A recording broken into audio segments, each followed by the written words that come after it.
145 years after a statue honoring Roger B. Taney was placed outside the state capitol building, it was taken away. Taney was the Supreme Court Chief Justice who wrote the infamous Dred Scott decision that ruled blacks were not people but property. I'm sad that they took down a reminder of history.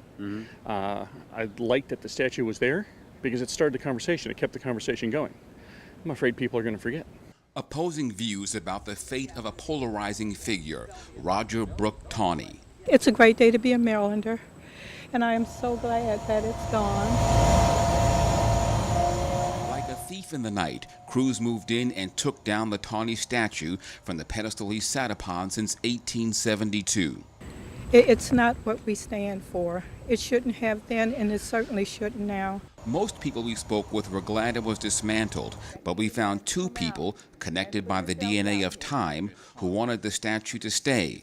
Lynn Jackson is the great-great-granddaughter of Dred Scott, and Charlie Taney, the great-great-great-nephew of the Chief Justice. I spoke with both by phone this morning. Yeah, my reaction is that it's a missed opportunity.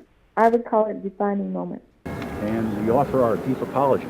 Back in March, the descendants held a reconciliation ceremony. They gathered at the statue. The Taney family asked the Scott family and African Americans for forgiveness, and they called for the monument to stay, but along with the addition of one for Dred Scott. And build an educational exhibit so that people could, first we'd have an opportunity for reconciliation, just as the Scott and Taney families have done together.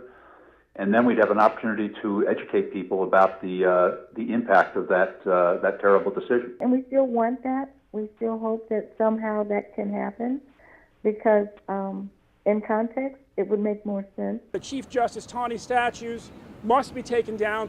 Earlier this week, Baltimore took down its Taney Memorial. In June, both descendants wrote a letter to Baltimore Mayor Catherine Pugh calling for the same thing they want in Annapolis. You know, you take the statues down and everybody feels better, but we haven't solved anything. You know, the whole idea of the Scotts and Taneys coming together was we have to do some work together. We have to take action to come together, get to know one another, make peace, and make a better future. That just is, it's a cheap, easy way out. What about doing the hard work of coming together as black and white Americans and dealing with institutional racism, making the policy changes that recognize the deep-seated problems of racism in this country and start to solve the problems and not just all patting ourselves on the back because we took some statues down. The future of the Taney statues is uncertain, unlike the many opinions surrounding it.